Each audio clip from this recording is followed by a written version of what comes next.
Hello everyone! So samahan niyo naman ako sa pagiging pilingerang palaka ko for today's video. We're in BGC right now at Uptown Mall, of course, just looking around because craving is crazy. Just looking something to make our tummy happy hanggang sa maghikaos ang ating bulsa. Ay na nga si bakla, laging ubos at waldas ng pera. So kaya ngayon, gutom at mangungutang Pero ka na natutuwa lang naman. talaga ako sa mga kaibigan ko na sobrang napaka-supportive sa mga ambisyon ko sa buhay. Lalong-lalo na ang kapatid ko na sobrang sumasakit ng ulo sa akin. Gayunpaman, nagpapasalamat ako at sobra kong na-appreciate yung suporta at pagmamahal niyo sa mga ambisyon ko sa buhay. Dahil dyan, ang pinakamahalaga, kaibigan man o kapatid, kailangan bayaran ng utang para sa mga ambisyon mo. Hindi masama tratuhin ng maayos ang sarili mo just to treat yourself and support your cravings. Pero pag wala ng pera, magkasakit ka muna at mag-anxiety ka muna para kahit papaano makaiwas ka din sa abala sa mga taong laging inutangan.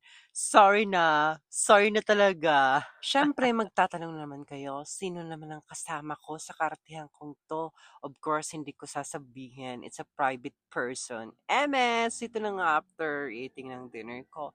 It's a coffee time. Coffee is love. Coffee is life. Charis! Thank you everyone for watching my kaartihan.